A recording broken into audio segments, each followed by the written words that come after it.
Olá, eu sou a Rafa Cabral e hoje eu tô trazendo pra você um vídeo super completo sobre bem casados. Como fazer uma massa incrível, macia, fofinha, sem cheiro de ovo. Como rechear, embalar, a validade, por quanto vender. Depois de assistir esse vídeo, você vai poder fazer os seus bem casados, vai vender muito, vai ser um super sucesso. Antes de ir pra receita, já deixa o seu joinha aqui embaixo, porque me ajuda muito na divulgação do vídeo e do canal. Fica aí até o final, porque eu vou falar sobre o rendimento, a embalagem, validade, conservação, o custo e por quanto você pode vender. Todos os ingredientes vão estar aqui embaixo na descrição. A gente vai começar fazendo a massa, e ela é uma massa super fácil que leva pouquíssimos ingredientes. Mas tem alguns truquezinhos. Na batedeira você coloca os ovos e começa a bater em velocidade baixa. Assim que eles começarem a espumar, você pode ir aumentando a velocidade até a máxima. Quando eles já estiverem mais encorpados, ganhando um pouco de volume, a gente vai acrescentar o açúcar aos pouquinhos. Aí eu diminuí um pouco a velocidade da batedeira para não voar açúcar para todos os lados. Coloca um pouquinho de açúcar, deixa bater. Coloca mais um pouquinho, deixa bater mais. E faz isso até acabar todo o açúcar. Bem casado é um doce um pouco polêmico por conta do cheiro do ovo. Se ele não for feito da maneira correta, fica com aquele cheiro e gosto de omeletão. Sei que você já comeu um bem casado assim, todo mundo já comeu um assim. Pra isso não acontecer, tem dois segredos. O primeiro, tem que usar ovos frescos. E o segundo é bater muito bem os ovos. Não precisa ficar tacando essência na sua massa, não tem necessidade. A gente tem que bater esses ovos com o açúcar por volta de uns 10 a 12 minutos. Isso vai ajudar a eliminar completamente o cheiro de ovo. Então deixa o negócio lá batendo. Eu bati os meus ovos por volta de 12 minutos. E eles ficaram nessa consistência. A mistura fica bem volumosa. Agora a gente tira da batedeira e vai acrescentar os outros ingredientes à mão mesmo. Então eu vou acrescentar o óleo, é bem pouca quantidade e se você quiser pode substituir por manteiga derretida, mas ela precisa estar fria antes de misturar na massa. Despeja na massa e mistura com muita delicadeza, usando o fouet. Pega bem o que tá lá no fundo, porque senão fica cheio de óleo sem misturar e a hora que você vira, a sua massa tá com poças de óleo. Agora a gente vai acrescentar a farinha. É super importante peneirar essa farinha para manter a leveza da nossa massa. Então eu peneiro a farinha, vou misturando com o fouet. De novo, tem que ser muito delicado. Vai misturando do centro para a borda, de baixo para cima. De novo, prestando atenção naquela massa que fica lá no fundo, porque a farinha tende a descer e aí fica cheia de farinha lá embaixo. Por último, eu vou acrescentar raspinhas de limão. Essa parte é opcional, mas fica muito bom. Dá um toquezinho assim fresco, não fica com gosto de limão. Eu raspo o limão na hora mesmo. Eu usei as raspas só de meio limão. Misturo bem e a nossa massa tá pronta. Pra assar, eu tô usando essa forma bem rasa. Eu vou deixar as medidas dela aqui embaixo na descrição. Eu forrei ela com papel manteiga e ainda passei desmoldante por cima do papel, pra não ter como grudar mesmo. Você pode passar manteiga, margarina, o que você quiser. Eu despejo toda a minha massa e vou espalhar com uma espátula para ficar o mais uniforme possível.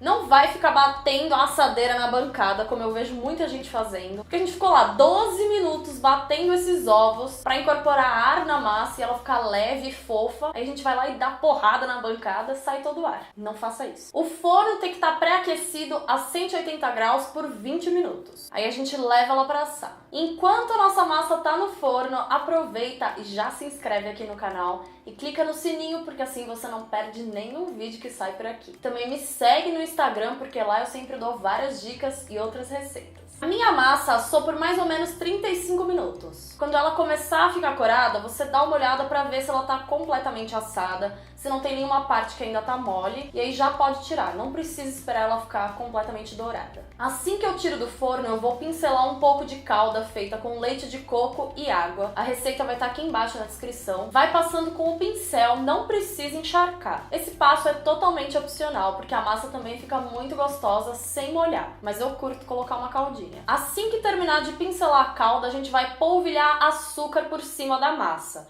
porque senão a nossa massa começa a ficar grudenta e fica impossível de trabalhar com ela. Aqui eu tô usando açúcar de confeiteiro. Não é o impalpável, aquele que tem amido, é açúcar de confeiteiro. Pode usar também o açúcar refinado, não tem problema nenhum. Como a massa estava bem úmida e quente, ela absorveu esse açúcar, então eu esperei uns 10, 15 minutinhos E polvilhei açúcar de novo. Eu nem gravei essa parte. Se você perceber que ela tá chupando o açúcar, polvilha de novo. A gente quer que crie uma casquinha de açúcar, aquela que é bem característica do bem casado, que assim fica muito mais fácil pra gente trabalhar com essa massa. A gente vai deixar a massa esfriar antes de cortar. O tamanho padrão de bem casado é entre 4 e 5 centímetros. Maior do que isso fica muito grande pra ser uma lembrancinha de casamento, fica um pouco enjoativo. Tem gente que faz maior pra vender individualmente, assim como sobremesa. Então é uma opção. Os meus eu fiz com 4 centímetros. Eu vou cortando um bem pertinho do outro para aproveitar o máximo possível da massa. As rebarbas de massa que sobrarem você não joga fora. Você pode tanto fazer bem casado no pote quanto bolo no pote, cake pop, o que você quiser. Os que eu já cortei fui colocando em cima de uma grade, para eles esfriarem ainda mais um pouquinho. O meu recheio já tá pronto. Eu só cozinhei uma lata de leite condensado na panela de pressão por 35 minutos. Você pode usar qualquer recheio da sua preferência, pode usar o doce de leite já pronto, mas o recheio tradicional do bem casado é o doce de leite. Aqui eu já transferi o meu doce de leite para um saco de confeitar com a ponta cortada. Você precisa de um saco de confeitar porque dá um acabamento muito mais bonito no nosso bem casado. Para rechear, a parte com açúcar fica sempre para fora. Então, eu coloco a parte com açúcar virada para baixo, ponho o recheio e ponho a outra parte por cima, com o açúcar virado para cima. E aí pode dar uma apertada para ficar tudo bem uniforme e bonitinho.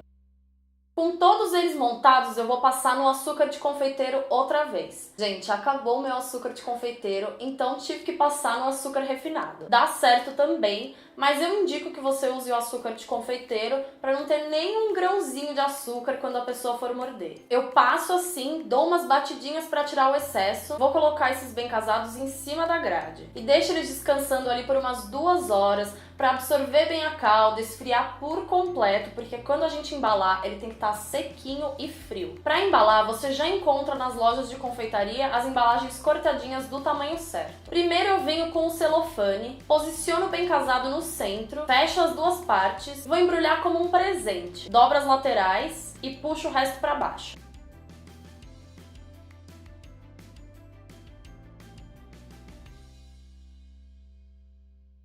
Aqui eu vou usar uns retalhos de tecido que eu já tinha, porque eu não quis comprar um pacote de embalagem para fazer meia dúzia que eu ia usar para gravar. Mas o tradicional é papel crepom. E aí você encontra em várias cores, estampas, tem um mais lindo que o outro. E também já vem cortado do tamanho certo. Então eu vou repetir o processo que eu fiz com o celofane. Coloco o bem casado no centro, dobro as laterais e puxo o resto para baixo. E aí na parte de baixo você prende com um adesivinho, uma etiquetinha com o seu logo, o que você quiser. E por último a gente usa uma fitinha para fazer um laço bem bonito.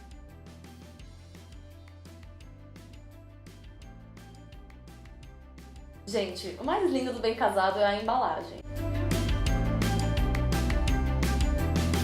Essa receita rendeu 20 unidades, desse tamanho que eu fiz, 4 centímetros. Mas ainda sobrou recheio. A validade deles é de 7 dias em temperatura ambiente. Mas assim, se você pegar uma encomenda para casamento, recomendo muito que você faça o mais fresco possível. Porque, gente, a pessoa casa uma vez na vida, teoricamente, e aí você vai vender para ela bem casado que não tá fresco? Sério? É sempre importante vender produtos frescos, mas quando se trata de casamento, é mais importante ainda. O meu gasto para fazer essa receita, contando ingredientes e embalagens, foi de R$ 12,56. É uma receita barata. O bem casado não é uma receita trabalhosa. O que dá mais trabalho aqui é a embalagem. Porque você tem que embalar um por um no celofane, depois no crepom, fazer lacinho. Não é brincadeira não. Então, para calcular o preço de venda, eu coloquei um lucro de 200% em cima do custo. Se você não sabe do que eu tô falando, clica nesse vídeo aqui em cima para aprender a calcular passo a passo o preço de venda dos seus produtos. Na hora de cobrar, você sempre tem que pensar no trabalho que você vai ter. E antes de passar um orçamento, é sempre legal você pesquisar o preço das embalagens, porque que nem eu falei, tem um monte de opção de embalagem de bem casado, com várias estampas,